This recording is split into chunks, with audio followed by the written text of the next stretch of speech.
seniors, a 70% drop in hospitalizations. So instead of losing thousands of seniors each day, we're saving thousands of lives and more as each day goes by. And by the way, based on reported data, the proportion of seniors who've been vaccinated is essentially equal between white and seniors of color.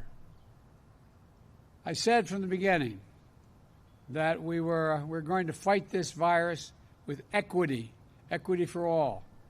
As a matter of fact, if I'm not mistaken, there are more Latinos and African American seniors that have been vaccinated as a percentage than white seniors. These numbers are a sign of progress on that front as well. Now, last week, I announced that we had crossed the threshold of 200 million shots. We've now, since Inauguration Day, we have given 215 million shots. And that anyone 16 years of age or older is now eligible to get the vaccine now, today, immediately. And because of the extraordinary progress we've made in fighting this virus and the progress our scientists have made in learning about how it gets transmitted, earlier today, the CDC made an important announcement. Starting today, if you're fully vaccinated and you're outdoors, you need, and not in a big crowd, you no longer need to wear a mask. I want to be absolutely clear. If you're in a crowd, like a stadium or at a conference or a concert, you still need to wear a mask, even if you're outside. But beginning today, gathering with a group of friends in a park, going for a picnic, as long as you are vaccinated and outdoors, you can do it without a mask. The CDC is able to make this announcement because our scientists are convinced by the data that the odds of getting or giving the virus to others is very, very low if you're both been fully vaccinated and out in the open air. The CDC also helped clarify which outdoor activities are safer or less safe, depending on whether you've been vaccinated. The bottom line is clear. If you're vaccinated, you can do more things more safely, both outdoors as well as indoors. So for those who haven't gotten their vaccination yet, especially if you're younger or think you don't need it, this is another great reason to go get vaccinated. Now. Yes, the vaccines are about saving your life, but also the lives of the people around you. But they're also about helping you get back to closer to normal in our living, more normal living. Getting together with friends, going to the park for a picnic without needing to mask up. We're back to that place now as long as you get vaccinated. So go get the shot. It's never been easier. And once you're fully vaccinated, you can go without a mask when you're outside and away from big crowds.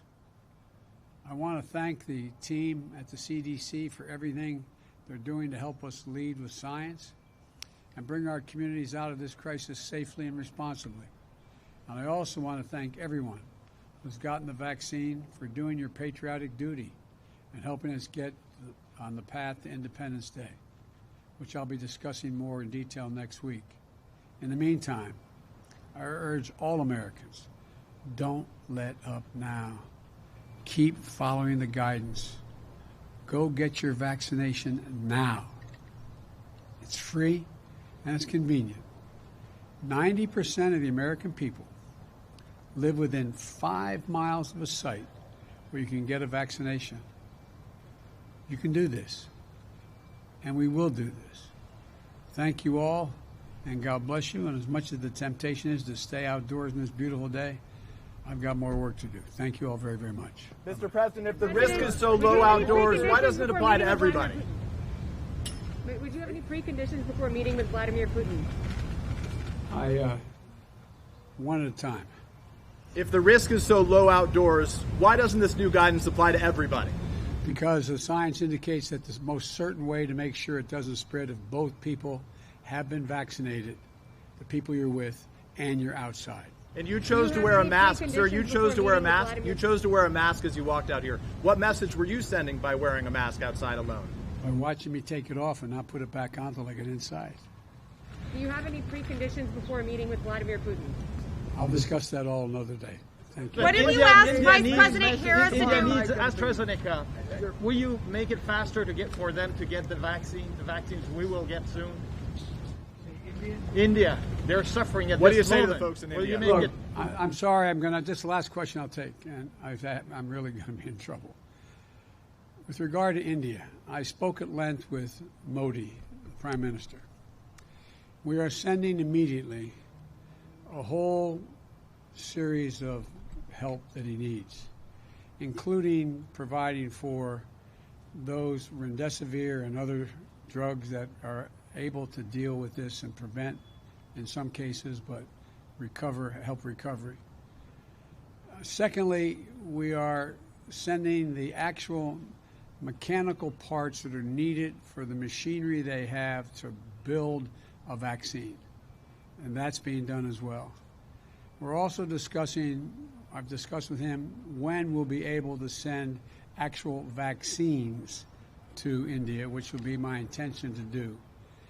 The problem is right now we have to make sure we have other vaccines like Novavax and others coming on probably, and I think we'll be in a position to be able to share vaccines as well as know-how with other countries who are in real need. That's the hope and expectation.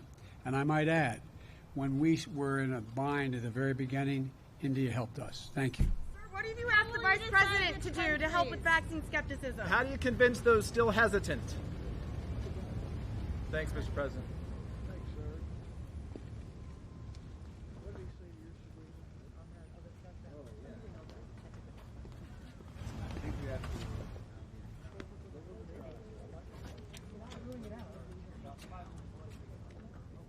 Waiting for us.